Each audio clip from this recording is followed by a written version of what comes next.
The purpose of today is to demonstrate that while the Bible is a book full of prophecy, myth, and worship, and poetry, it's also a historical document. That's not to say everything we're going to find in here will be factual or backed up by evidence in the ground.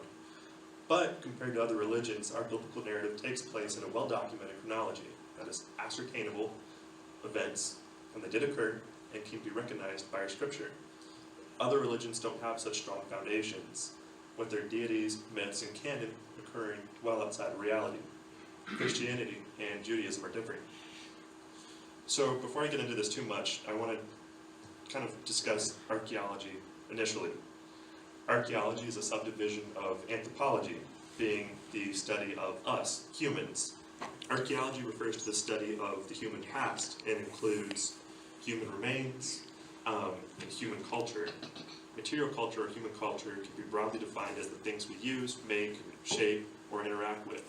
So animal kill sites to ancient buried cities or yesterday's trash all fall into some sort of category of material culture.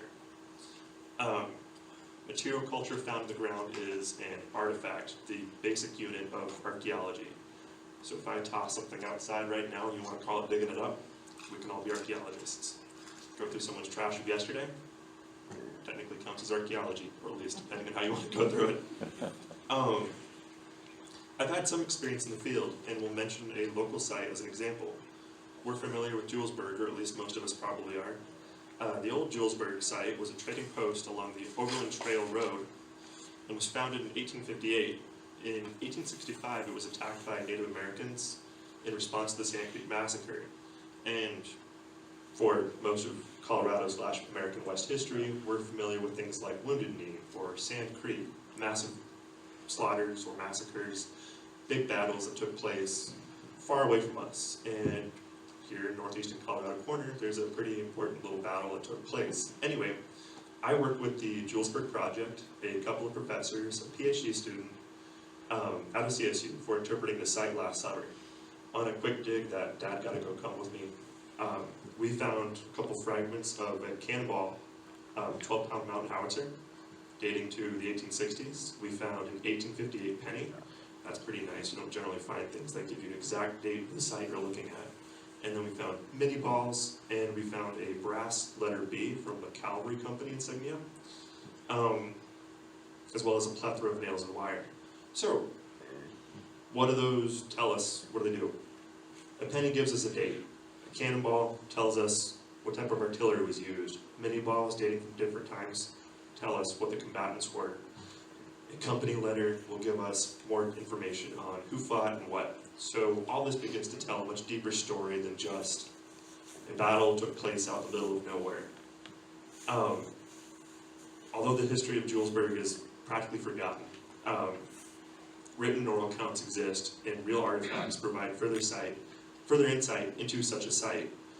So like we depend on the combination of written accounts and artifacts, we're going to depend on the same thing when talking about our biblical narrative. So go ahead and take me to the first slide, please. Cool. Outside sources help add legitimacy. If it was just Israel talking about Israel, that's one thing. But when you have other people discussing parts of our early Christian Judaism past, that's fantastic. So, if two sources discuss something, especially ancient people from different nations, it adds to the likelihood it happened. If Fox and CNN agree, it must be true. In our case, some of the first Israel-specific archaeological evidence comes from not Israel, but rather Egypt. Here we have the Meriptah stele, which is the first appearance of the name Israel found yet. Pharaoh Meriptah was the son and successor of Ramses II, the favorite choice of the biblical pharaoh of the Exodus story. The stele describes how Pharaoh Meriptah attacked a people called Israel, and that he had wiped them out, driving them into the sea, or perhaps attacking another Semitic Canaan-based tribe. So if you're Pharaoh, you're probably not going to say, hey, I lost a crap ton of my chariots in the ocean because I was dumb and followed people into a sea that was just splitting miraculously. You're probably going to say something like, I won, especially when you can control all the scribes out there who chisel into the stone.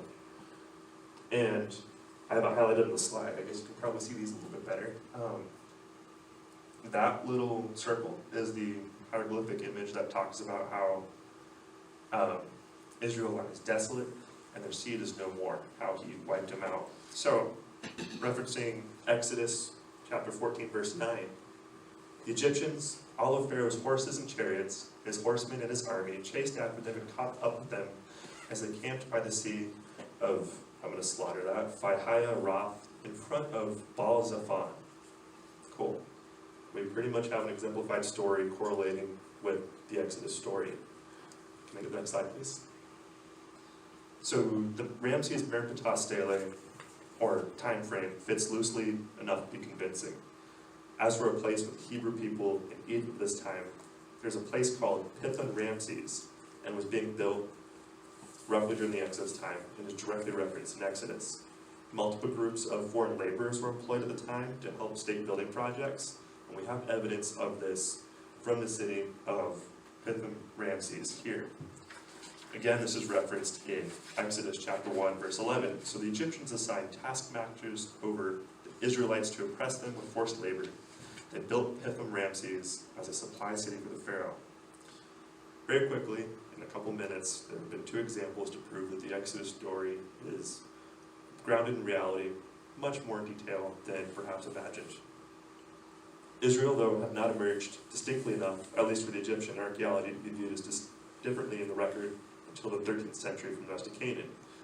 This stele and the texts boiled down to the conclusion that Exodus happened with Ramses and his son Merkatah, and the Exodus account is specific enough that the time frame fits when Israel begins to emerge as a nation with laws, commandments from the desert. So I'd like to argue on the basis of archaeology, Exodus happened. Let's change slides one more time. Based on writing styles, politics, the people and places present in the books of Moses, being Genesis, Exodus, Leviticus, Numbers, and Deuteronomy, they're supposed to be written during the 8th, 7th, 6th century BC. In this time frame, we have the Assyrians, Babylonians, and the tribe of Judah that feature these 5 books regularly.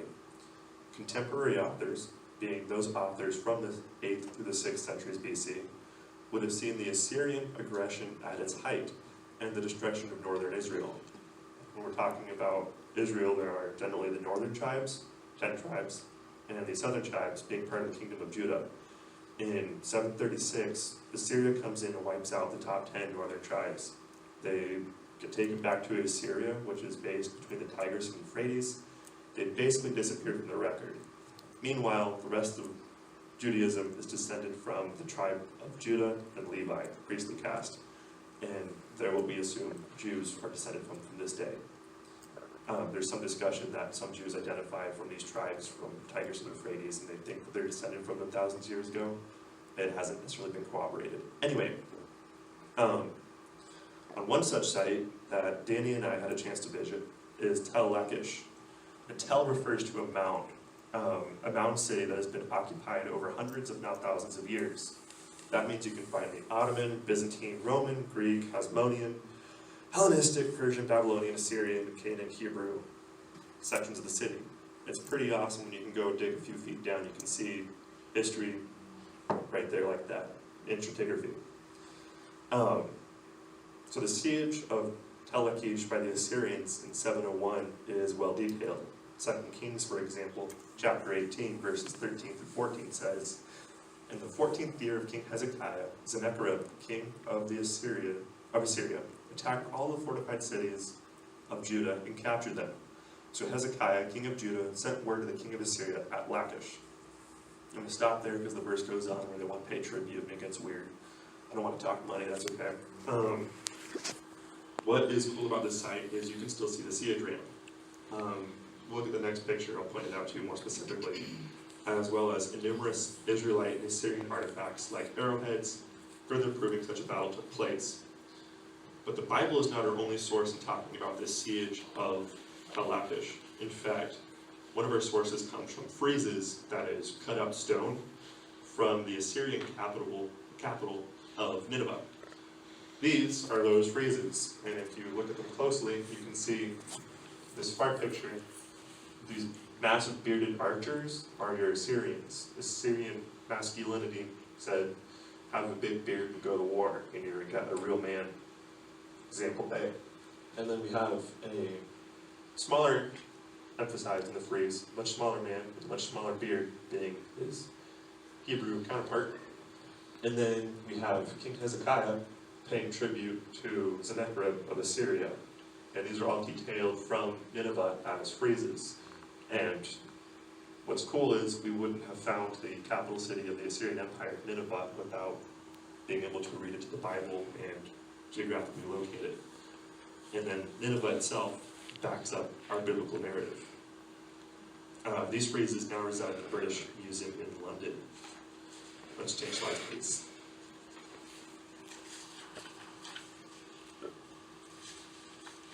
Assyria was not the sole competitor for the city of Tel Lachish.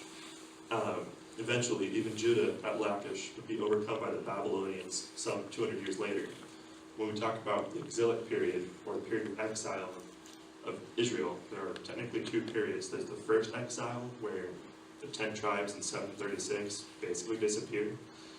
And then in the late 5th century, we're talking about the Babylonians coming, and this is where we have the Isaiah, the Jeremiah, these prophets who talk about coming back to Jerusalem, and this is the destruction of the first temple. So we'll read Jeremiah chapter 34, verse 7. While the king of Babylon's army was attacking Jerusalem and all of Judah's remaining cities against Lachish and Azekah, if only they were left among Judah's fortified cities. We have more biblical proof that there was a second attack of Lachish, and this time it's Babylon. Like I was saying earlier, this exilic period remains one of the most prominent in the Old Testament, from prophecies of return, songs of longing, and dreams of a free Israel. Archaeological digs at Lachish help highlight such an important conquest. Tel Lachish is a moment of pretty pride for the kingdom of Judah, and for our sake, archaeology continues to back up the biblical narrative. Not only are the Assyrian and Babylonian sources helpful in validating the biblical narrative, but also the opposite. The Bible has been key in placing the cities present for their eventual discovery. So remember that sea diagram I was talking about? If we look closer over here, on the far right of the picture, you can see a slant of stone. Yeah, that's not a good sign when you walk up to an ancient city and you see that. It generally means it got sacked by someone. In this case, it was our Babylonians.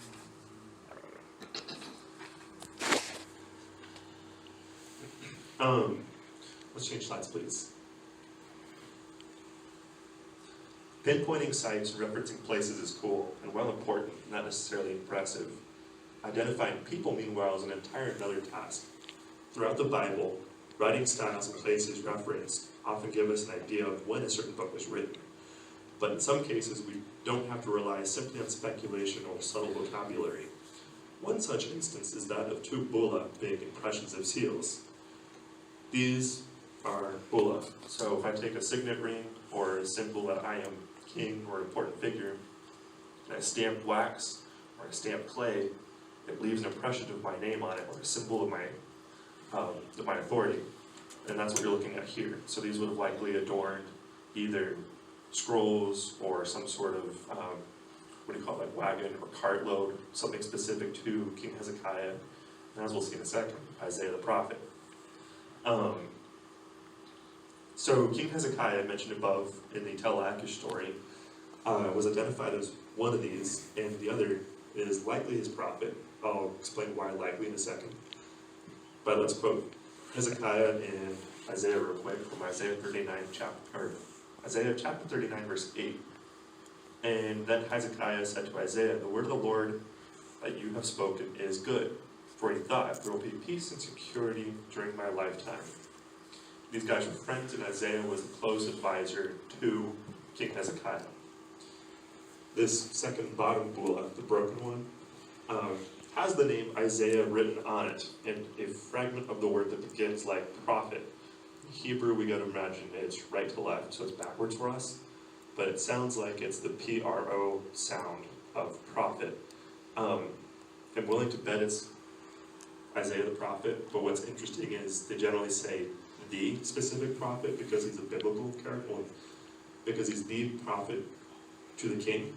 So it doesn't have the precise "the prophet," it just says Isaiah prophet. So it's not as specific as we would like to denote for Isaiah.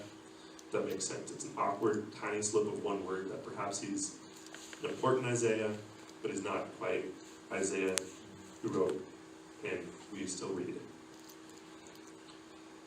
Still proves Hezekiah.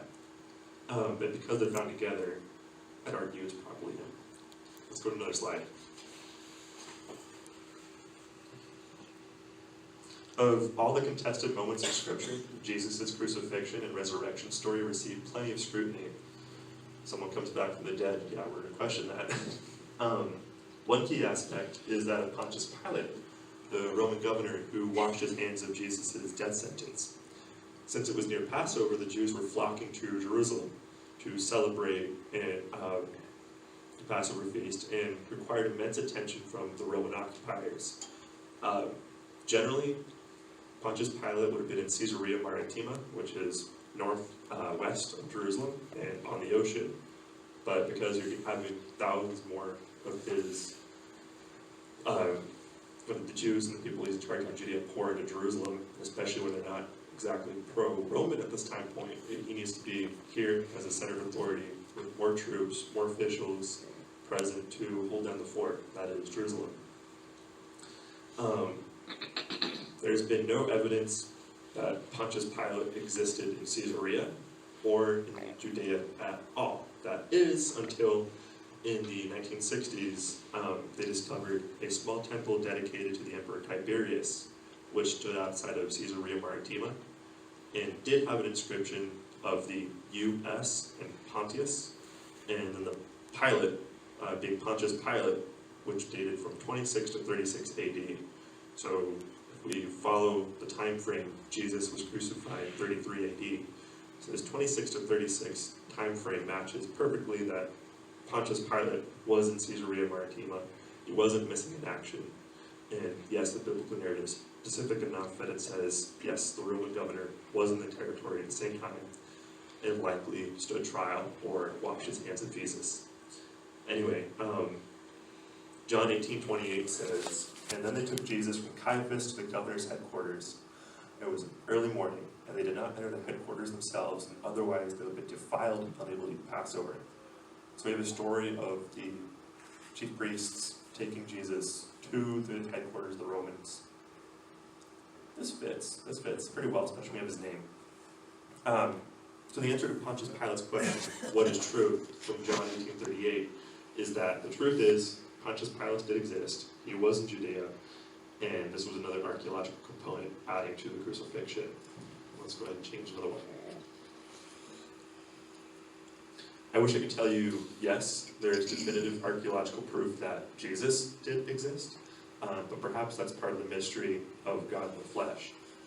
While perhaps not Jesus, Peter is pretty darn close. Peter was recruited from Capernaum in the Galilee area that served as a greater part of Jesus' ministry for his 3 years. Staying at homes of those who welcomed them and knew them, Jesus and his disciples spent roughly 3 years traveling and preaching.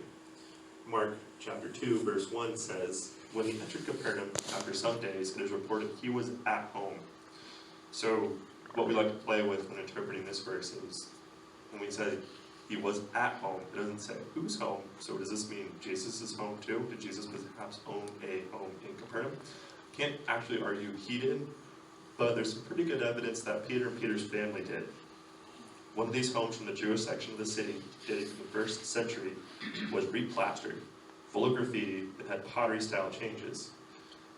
Fishermen are generally not wealthy, and because they're not wealthy, you're generally not going to see them gut their house, replaster their house, and get bigger, more expensive pottery types. You're probably not going to see them paint and color their house different colors and more exciting. You're also not going to see a fisherman family write the name Peter, Peter, Peter, Peter, Peter all over the wall. This is the type of graffiti we're finding. So it went from a simple home to a place of gathering, and was centered around Peter and Jesus. Petrus, the Latin form of Peter, remains a constant. Those from the 1st century AD believed this was the home of Peter's family, and being locals, they probably had a much better idea of who was living where than anybody in my 30 could determine. This is actually a place we got to visit when we're in Israel. So when we're looking at his home, there are a series of walls, and then the innermost one, there's a small little hexagonal type room. That's where we find a replastering of the walls, and that's where we find Peter. We also see the ichthys, that is the fish, written multiple times of graffiti on the wall, a symbol of fishers of men and of early Christianity. So there's pretty good evidence that this is Peter's house. That's pretty fun. Not only do we have biblical characters, but one step away from Jesus being identified. All right, let's go one more slide. We'll get to Jesus a little bit more specifically. Remember, we won't find a body of Jesus. The tomb was found empty. But as far as other bodies go, there is an ossuary that was found with a very specific name: James, son of Joseph, brother of Jesus. If you can't find Jesus, perhaps his brother is as close as possible, maybe even closer than Peter. Matthew 13, verse 55 says, "Isn't that the carpenter's son? Isn't his mother called Mary? His brothers James, Joseph, Simon, and Judas?" Well, we know who his brothers' names are, and this ossuary clearly says, James, son of Joseph, brother of Jesus. James was martyred in 62 AD, and upon his death, his body was moved outside the city limits, like Jews have been doing for centuries. Jesus was so important to James, not as just a savior, but as a brother. He featured the inscription on the top of the box. At first, the ossuary underwent heavy scrutiny for being fraudulent, but has since then been considered authentic. When I say people, or when I say Jews have been moving their bodies outside the city limits for centuries, this has been going on for thousands of years. If you're allowed to walk through the ossuaries, you're able to find stuff practically from the time of King David, if you can date the box. You can't always see the names written down, but you can find stuff till practically 1000 BC, up into the present too. So when you're walking from the Temple Mount, perhaps over the Garden of Gethsemane, there's this massive valley full of these ossuaries. And this one, dating from the 1st century AD, has James, son of Joseph, and brother of Jesus. That's pretty close and pretty cool. All right, let's go one more. I found this one fun. One reference to the resurrection for a final archaeological find, adding a little light to the biblical narrative, is that of the Nazarene decree.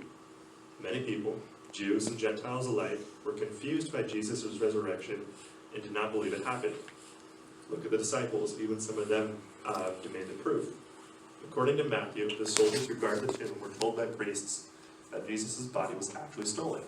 Matthew 28, verses 12 through 13 says, "After the priests had assembled with the elders and agreed to a plan, they gave the soldiers a large sum of money and told them, 'Say this: His disciples came during the night and stole him while we were sleeping.'"